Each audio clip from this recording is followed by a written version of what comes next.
Hello friends, welcome है आपका अपने YouTube channel the exam mirror में। दोस्तों, आज के इस वीडियो लेक्चर में हम लोग बात करेंगे समांतर प्लेट संधारित्र की धारिता जब आंशिक रूप से परावैद्युत पदार्थ रखा गया हो, अर्थात capacity of parallel plate capacitor partially field with dielectric substance, right.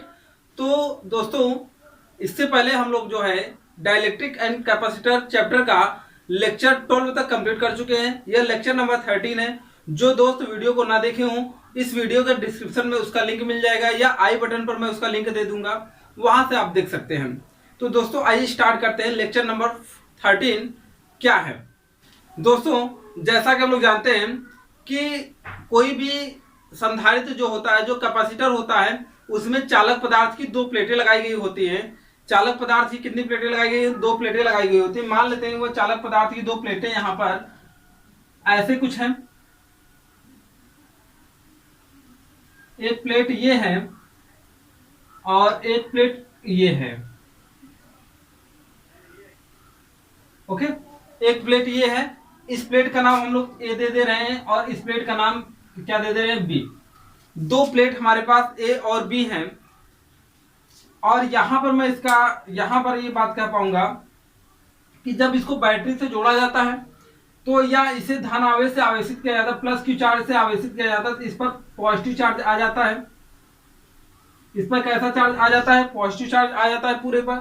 और इतना ही चार्ज इस प्लेट पर प्रेरण की विधि के द्वारा, इंडक्टिव मेथड के द्वारा, इस पर कैसा चार्ज आ जाता है? निगेटिव चार्ज आ जाता है। अब इस सिचुएशन में अभी भी ध्यान देना, इस दोनों प्लेटों के बीच में कोई भी परावैद्युत पदार्थ नहीं भरा हुआ है। हम लोग मान लेते हैं कि यहाँ पर वायु भरा हुआ है या निर्वात है, तो जिसके लिए परावैद्युतांक का मान K = कितना होता है? 1 होता है। इस स्थिति में यहाँ के बीच की जो वैद्युत क्षेत्र की तीव्रता है वो E0 हम लोग मान रहे हैं। E0 मतलब प्रारंभिक वैद्युत क्षेत्र की तीव्रता, जबकि इन प्लेटों के बीच की दूरी यहाँ पर क्या हो? D हो। तो दोस्तों, पहले हम लोग बात करेंगे, इसे हम लोग नोट्स में लिखेंगे कैसे। तो इसके लिए माना समांतर प्लेट संधारित्र की दो प्लेट ए व बी है, जिसे प्लस क्यू आवेश से आवेशित करने पर एक प्लेट पर प्लस क्यू चार्ज तथा दूसरी प्लेट पर प्रेरण विधि द्वारा उतना ही माइनस चार्ज आ जाता है। यदि इन प्लेटों के बीच की दूरी स्मॉल डी हो, यदि इन प्लेटों के बीच की दूरी स्मॉल डी हो, तो प्रारंभिक वैद्युत क्षेत्र, जब संधारित्र के प्लेटों के बीच में कोई परावैद्युत पदार्थ नहीं रखा हुआ है, तो क्या है? E0 है। तो इस E0 का मान क्या हो जाएगा? तो देखिए यहां पर, जब संधारित्र के प्लेटों को प्लस क्यू आवेश से आवेशित किया जाता है, आवेशित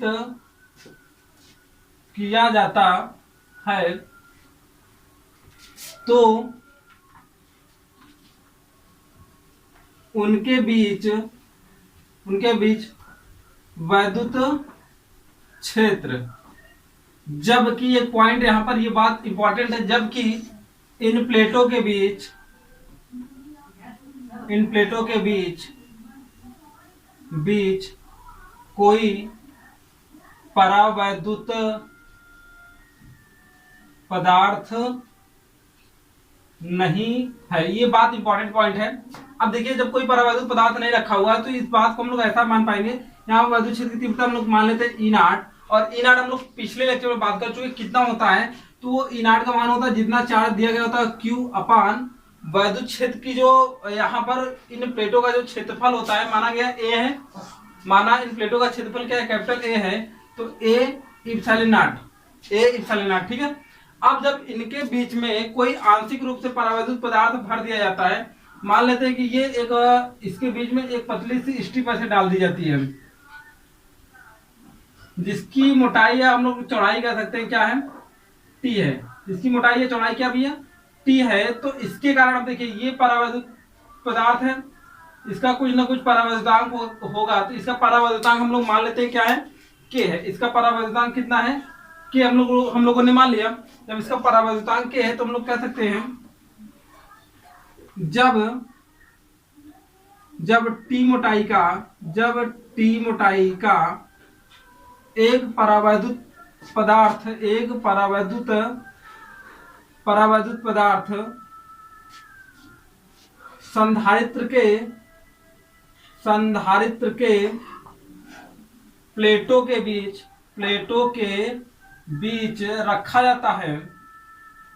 रखा जाता है तो वैद्युत क्षेत्र मान लेते हैं क्या हो जाता है, ई हो जाता है। तो ई इक्वल टू, अब किसके कारण ये परिणामी वैद्युत क्षेत्र आ रहा है, परावैद्युतांक के कारण। तो देखिए Q अपान के एप्सिलॉन नॉट हो जाएगा, क्योंकि यहाँ पर के लग जाएगा। हम लोग जानते हैं जब कोई परावैद्युत पदार्थ के बीच में आता है तो वैद्युत क्षेत्र की तीव्रता क्या हो जाती है, घट जाती है। अब देखिए हमें यहाँ पर हम लोगों ने दोनों सिचुएशन में निकाले। जब कोई परावैद्युत पदार्थ नहीं रखा गया था तो वैद्युत क्षेत्र की तीव्रता हमने निकाल ली। जब परावैद्युत पदार्थ रखा गया तो भी वैद्युत क्षेत्र की तीव्रता निकाली, अर्थात इस पर वैद्युत क्षेत्र की जो तीव्रता है वो ई है, और यहाँ पर वायु में या निर्वात में वैद्युत क्षेत्र की तीव्रता क्या है, ई नॉट है। अब देखिए हमको निकालना क्या है, कैपेसिटी ऑफ कैपेसिटेंस। कंडीशन कब है, जब उसके बीच में आंशिक रूप से परावैद्युत पदार्थ रखा गया हो। अच्छा ठीक है, तो यहाँ पर देखिए कैसे पता करेंगे। तो हम लोग कैपेसिटी के लिए क्या जानते हैं, C equal to Q upon V। तो ये संधारित्र की धारिता होती है, Q क्या होता है, आवेश होता है, V क्या होता है, विभवांतर होता है। अच्छा, तो V का मान हमें किसी तरीके से पता होना चाहिए। और V इक्वल टू क्या होता है, अब यहाँ पर देखिए V इक्वल टू या E इक्वल टू हम लोग फॉर्मूला जानते हैं, E equal to V upon D। तो यहाँ से V इक्वल टू निकालना चाहते हैं तो ED निकालना पड़ेगा, ED। ध्यान देना, यही इंपॉर्टेंट पॉइंट है इस जो है डेरिवेशन का, कि E क्या है और D क्या है। E जो है हमको, अगर देखिए जब कोई परावैद्युत पदार्थ नहीं रखा हुआ है तो यहाँ पर वैद्युत क्षेत्र तीव्रता वायु की या निर्वात की जो है वैद्युत क्षेत्र तीव्रता वो ई नॉट है। मतलब यहाँ पर भी वैद्युत क्षेत्र तीव्रता ई नॉट है और यहाँ पर भी वैद्युत क्षेत्र तीव्रता ई नॉट है। लेकिन यहाँ पर क्या है, बीच में जो परावैद्युत पदार्थ रखा हुआ है उसकी वैद्युत क्षेत्र तीव्रता क्या है, ई है। तो ध्यान दीजिएगा, हमें विभवांतर अगर चाहिए तो यहाँ पर जहां का विभवांतर चाहिए वहां का हम लोग वैद्युत क्षेत्र की तीव्रता लेंगे और उसके बीच की दूरी लेंगे। तो इस प्लेट और इसके बीच की दूरी क्या होगी, और इस प्लेट और इसके बीच की दूरी क्या होगी। तो देखिए दोनों पर जो है दोनों पर वैद्युत क्षेत्र की तीव्रता सेम है। अगर हमको इसके बीच की दूरी पता चल जाए, ये दोनों दूरियां पता चल जाए, तो इससे मल्टीप्लाई करके यहाँ के बीच का विभवांतर हम लोग पता कर सकते हैं। और अब देखिए यहाँ का विभवांतर क्या हो जाएगा, E इंटू इसके बीच की दूरी कितनी है, T है, तो ये तो ET हो जाएगा, ये तो ET हो जाएगा। अब बात है कि यहाँ के बीच की दूरी कितनी है, तो यहाँ के बीच की दूरी के लिए देखिए वैद्युत क्षेत्र तीव्रता E नॉट है, वैद्युत क्षेत्र तीव्रता क्या है, E नॉट है, और इसके बीच की दूरी ये T डेप्थ है ना, इसकी मोटाई कितना है, T है। तो D माइनस क्या कर लेंगे, D माइनस T, D में से T को घटा लेंगे तो इसके बीच की दूरी पता हो जाएगी। तो ये तो कंसेप्ट था। अब देखिए इसका अगर हम लोग V1 मानते हैं और इसको V2 मानते हैं, तो अब विभव एक अदिश राशि होती है, कुल विभव निकालने के लिए V1 प्लस क्या कर देंगे, V2 कर देंगे। ठीक है, तो हम लोग कह सकते हैं यदि प्लस Q आवेश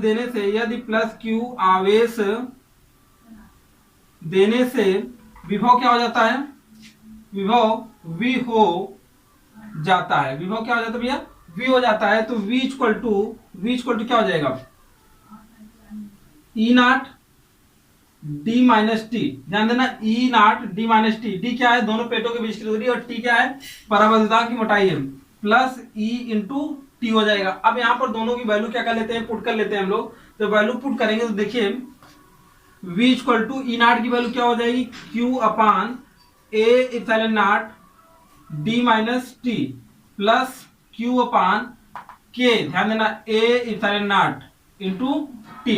अब यहाँ पर एक बात देखिएगा, यहाँ से Q upon A epsilon not all over common हो सकता है, तो हम लोग कॉमन करेंगे यहाँ पर। तो कॉमन जब करेंगे तो V equal to Q upon A epsilon naught, या इप्सिलॉन नॉट L भी लिख सकते हैं हम लोग, कोई दिक्कत नहीं है। तो ये क्या हो जाएगा, D माइनस टी प्लस क्या हो जाएगा, ध्यान देना T अपान K प्लस T अपान क्या हो जाएगा, K हो जाएगा। ये हमारे पास क्या आया निकल कर, पोटेंशियल का मान निकल कर आया। किसका मान निकल कर आया, पोटेंशियल का मान। अर्थात जब आंशिक रूप से कोई परावैद्युत पदार्थ रख दिया जाए तो इतना पोटेंशियल होगा, इतना क्या होगा पोटेंशियल। ये पॉइंट आप लोग याद रखेंगे। अच्छा, अभी हमको पोटेंशियल नहीं निकालना है, क्या निकालना था, धारिता निकालनी है। क्या निकालना है हमको? धारिता निकालनी है। धारिता के लिए C equal to Q upon V होता है। तो यदि संधारित्र की धारिता क्या हो? धारिता C हो तो, यदि संधारित्र की धारिता कितनी हो भैया? C हो, तो हम लोग लिख सकते हैं C equal to Q upon V। C equal to Q upon V लिख पाएंगे। तो यहाँ पर अब V की वैल्यू रख देंगे। देखिए C equal to Q upon, ये क्या हो जाएगा?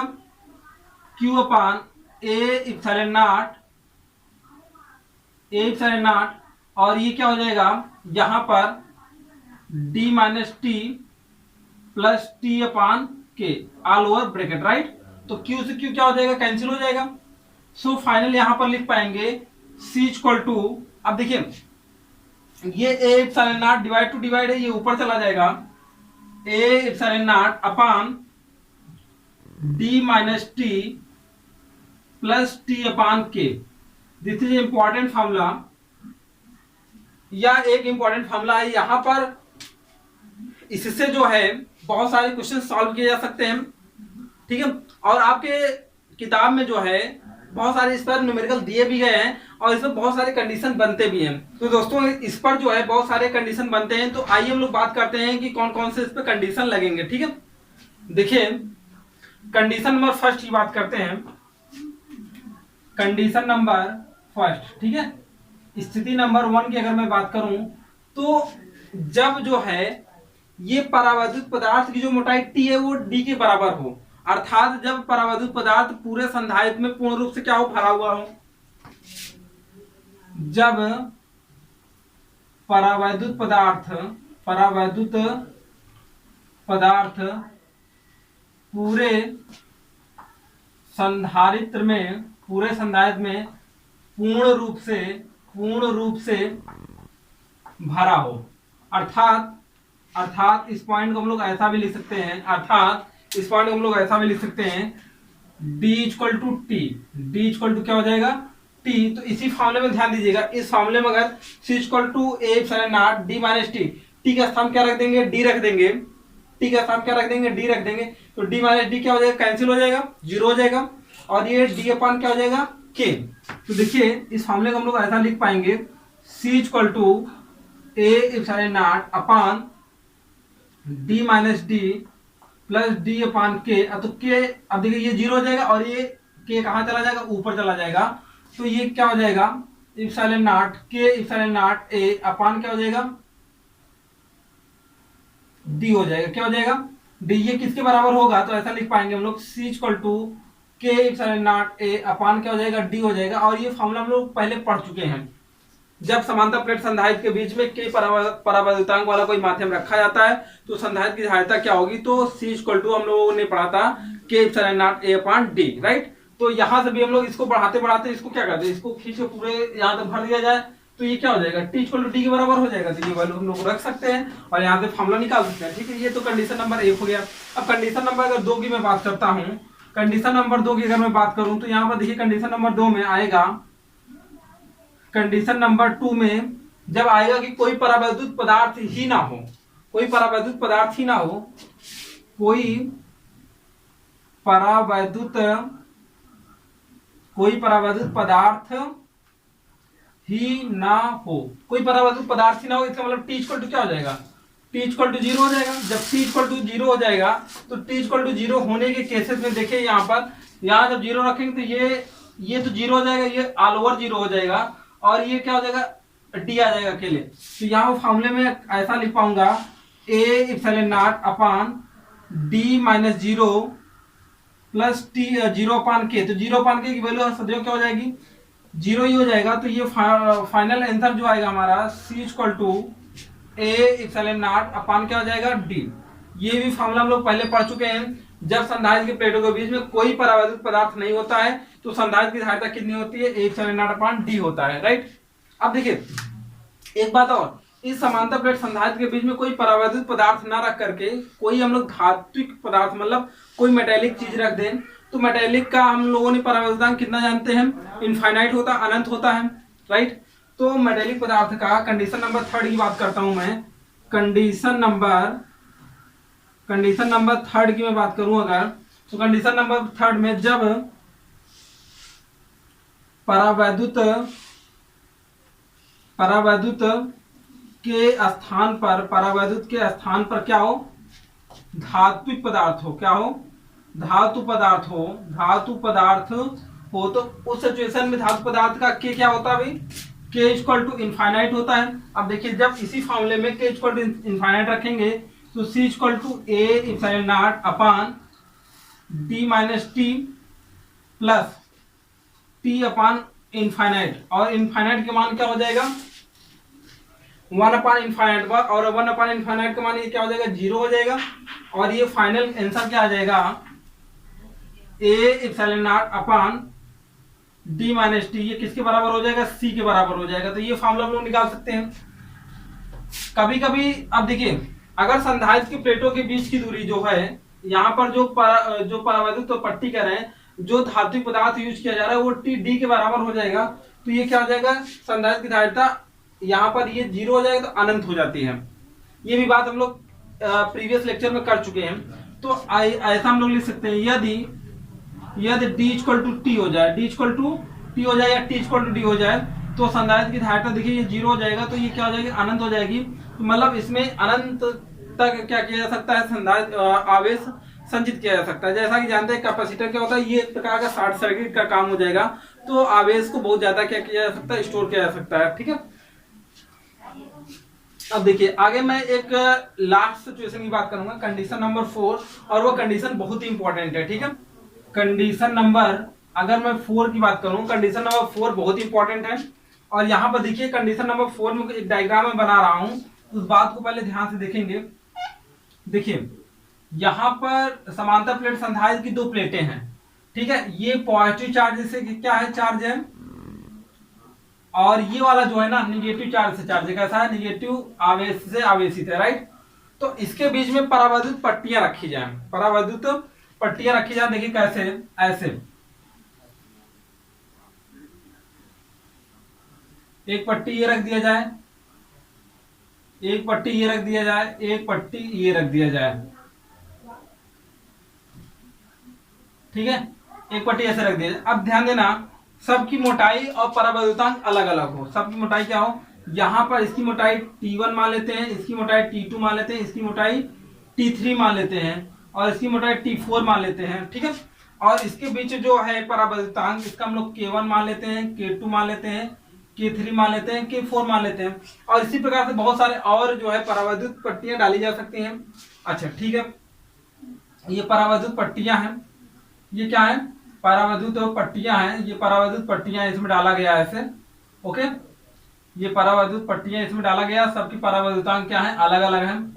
अब देखिए यहाँ पर अगर मैं बात करूं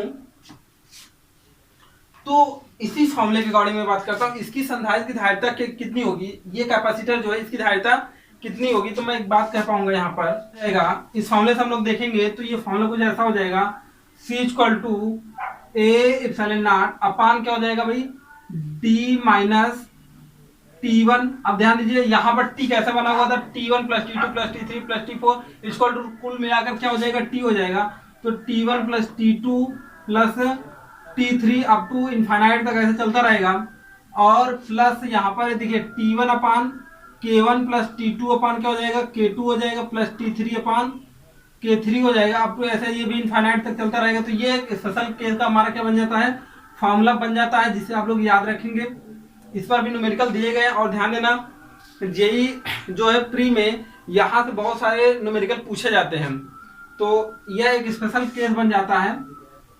इसे जब हम लोग न्यूमेरिकल सॉल्व करेंगे तो वहां पर हम लोग जब जेई और नीट के जो AIEEE वगैरह के जो क्वेश्चन होते हैं, जो स्पेशल केसेस के क्वेश्चन बनते हैं, तो वो जब मैं सॉल्व कराऊंगा तो यहाँ से देखिएगा क्वेश्चन बनेंगे। ठीक है, आइए देखते हैं यहाँ पर थोड़ा सा एक स्पेशल केस और इसी में हो जाता है, जब कंडीशन बन जाता है ऐसा T1 plus T2 plus T3 infinite equal to D के बराबर हो जाए। किसके बराबर हो जाए, D के बराबर हो जाए। तो देखिए ये D हो जाएगा, ये D minus D equal to क्या हो जाएगा, 0 हो जाएगा। लेकिन ये एक नहीं हो पाएगा, तो इस केस में C इक्वल टू ऐसा हो जाता है इप्सिलॉन नॉट A या A इप्सिलॉन नॉट लिख सकते हैं। ये क्या हो जाएगा, T1 upon K1 plus T2 upon K2 plus T3 upon K3 up to कहाँ तक, इनफाइनाइट तक ऐसा चलता रहेगा। जब जितने आपको पट्टियां दी गई होंगी उतनी पट्टियों के लिए यूज करेंगे, ठीक है।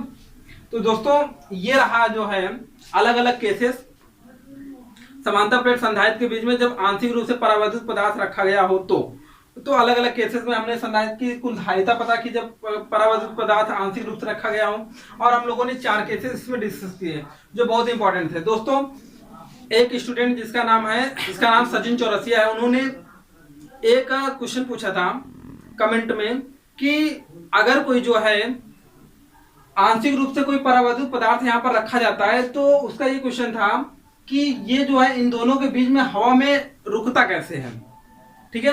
तो ध्यान से देखिए वो रुकता कैसे है। यहां पर अगर मैं बात करूं, ये समांतर प्लेट संधारित्र है, ये समांतर प्लेट संधारित्र है, इसके बीच में हम लोगों ने क्या फिल कर दिया, एक आंशिक रूप से परावर्तित पदार्थ हमने फिल कर दिया, राइट। एक परावर्तित पदार्थ हमने क्या कर दिया, फिल कर दिया। इस साइड में भी एयर है, इस साइड में भी एयर है, बीच में हमने फिल कर दिया। अब ध्यान दीजिएगा ये जो है इसका जब 3D डायग्राम बनाया जाएगा तो देखिए कुछ ऐसे बनेगा और नीचे भी इसी प्रकार से ऐसे रहेगा, तो देख सकते हैं।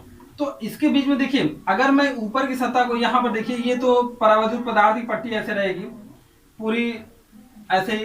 तो अब यहां पर देखिए इसको जब बनाया जाता है तो यहां पर ना इस पूरे पार्ट में ज्वाइंट्स कर दिए जाते हैं, ऐसे पदार्थ के ज्वाइंट किए जाते हैं जिसपे इलेक्ट्रिक का कोई प्रभाव नहीं पड़ता है। ऐसे पदार्थ का ये ज्वाइंट कर दिया जाता है। ये ऊपर की सतह सेम ऐसे ही नीचे की सतह में ज्वाइंट कर दिया जाता है। जब ज्वाइंट कर दिया जाता है तो ये यहाँ पर एक फोर्स लगता है जो जिसके स्ट्रेस के कारण ये क्या होता है उसी पर टिका रहता है।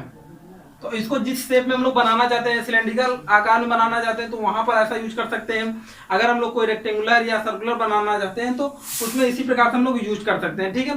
तो मैं आशा करता हूं कि आपको ये जो डाउट था वो क्लियर हो गया होगा।